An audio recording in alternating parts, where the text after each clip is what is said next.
प्रेमशंकर शुक्ल जी, मणिमोहन जी, मनोज जी और तमाम आप सभी साथियों जो इस शहर से और इस शहर के बाहर से आए हैं, आप सभी के बीच यहाँ उपस्थित होकर स्वयं को गौरवान्वित महसूस कर रहा हूँ।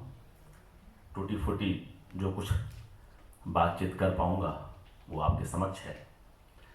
अभी वीरू जी से पूर्व अनिल त्रिपाठी जी ने पूरे समकालीन कविता परिदृश्य पर अपनी बातचीत रखी और कई ऐसी उनकी चिंताएं हैं जो निश्चय ही जिन पर हमें विचार करना चाहिए। इन्होंने कहा कि संवाद कम है, कवियों के बीच संवाद कम है, अलग अलग पीढ़ियों के बीच भी संवाद कम है। मैं मानता हूँ अनिल जी, संवाद कम है, कई लोग मानते हैं, मैं स्वयं भी दुखी होता हूँ। लेकिन जब आपकी परवर्ती पीढ़ी या समकालीन पीढ़ी आपसे कैसे एक दूसरे से अगर हमारा जुड़ाव नहीं हो रहा है तो सिर्फ हम चिंतित होकर न रह जाएं, मेरा यह कहना है। हम कुछ ऐसी कोशिश करें, कुछ ऐसे मंच बनाएं, कुछ इस तरह की सक्रियता रखें अपनी लेखनी से या तमाम दूसरे आयोजन कर्मों से कि वह सन्नाटा या वह जो संवादहीनता है, या संवादहीनता तो नहीं, अल्प संवाद की जो अवस्थिति है उसको हम दूर कर सकें।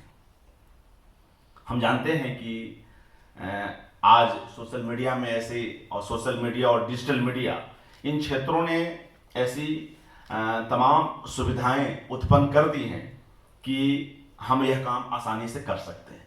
हम में से कई मित्र इस काम को कर भी रहे हैं और हम घर में भी देखते हैं एक अभिभावक के रूप में भी कि जब बच्चे या छोटे भाई हमसे बात नहीं करते या कम करते हैं या अपनी ही दुनिया में मशगूल हैं तो हम ही आगे बढ़कर उन तक जाना होगा। तो हमारी बाद की जो पीढ़ियां हैं जो इस बीच आई हैं, जो 1990 के बाद आई हैं, 95 के बाद पैदा हुई हैं, ऐसी पीढ़ियां भी हमारे बीच आ गई हैं जिनकी इस भारत भवन के इस विषय में उन पर भी चर्चा हो रही है और होनी चाहिए। तो जब वो उस तरह से संपर्क नहीं रख रहे हैं या उनको उस तरह से हिंदी की जो पूर्ववर्ती पीढ़ियां हैं उनकी जानकारी नहीं है, तो हम ऐसे कुछ आसान से साधन विकसित करें जिससे वे आसानी से हम तक पहुंच सकें, यह भी जरूरी है। और कई लोग ऐसा मानते हैं कि सिर्फ साहित्य सृजन महत्वपूर्ण नहीं है, बल्कि साहित्य में सक्रियता की भी आवश्यकता है। जो संस्थाएं हैं, जो भारत भवन है, साहित्य अकादमी है, हिंदी अकादमी दिल्ली की है, अन्य राज्यों की अकादमियां हैं, यहाँ भोपाल की भी हैं, बिहार की भी हैं, उत्तर प्रदेश की भी हैं, उनकी अपनी जगह है, निश्चय ही है। वे यथासंभव अपनी ओर से प्रयास कर रहे हैं, पत्रिकाएं भी निकल रही हैं, मगर उसके बावजूद चूंकि हमारा भारत का भूगोल और साहित्यिक परिदृश्य इतना बड़ा है कि हम सिर्फ इतने से ही संतुष्ट नहीं हो सकते।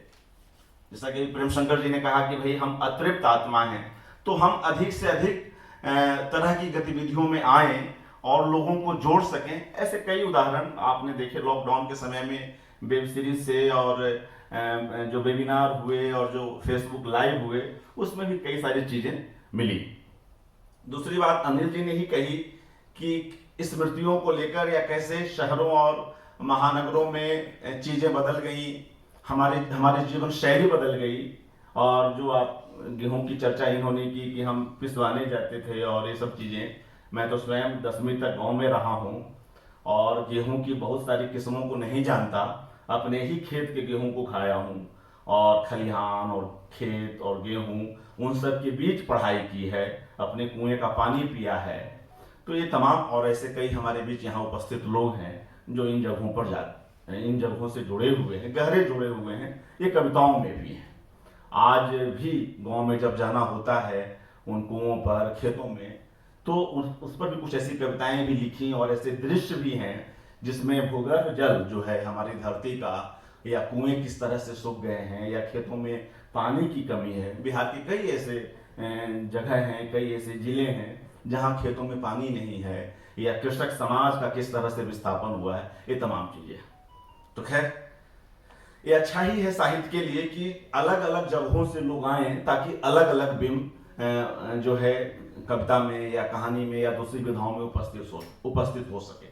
ओम जी ने भी अभी यह बात कही कि विभिन्न कार्यालयी क्षेत्रों से भी लोग आए, उसकी भी चर्चा आपने की अरुण जी के माध्यम से, मेरे इस आलेख में भी है। मैं कुछ थोड़ा व्यवस्थित अपने आप को रख सकूं, इसके लिए कुछ चीजें नोट करके लाया हूं। शुरू करता हूं अध्यक्ष महोदय की अनुमति से।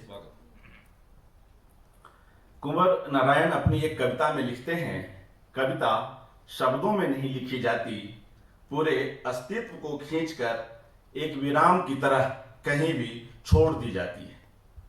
इन पंक्तियों में कुंवर स्पष्ट करते हैं कि कविता और हमारे अस्तित्व के बीच अभेदता की स्थिति है। कविता में शब्दों से अधिक अस्तित्व का महत्व है, वही अस्तित्व जिसमें हम सर्वाधिक मौलिक और अनूठे हैं। हम में से हर व्यक्ति कुछ न कुछ विशिष्टता और नवीनता लिए हुए है। हाँ, इतना अवश्य है कि हम अपने उस अनूठेपन और वैशिष्ट का कोई अतिरिक्त गुण ना मान के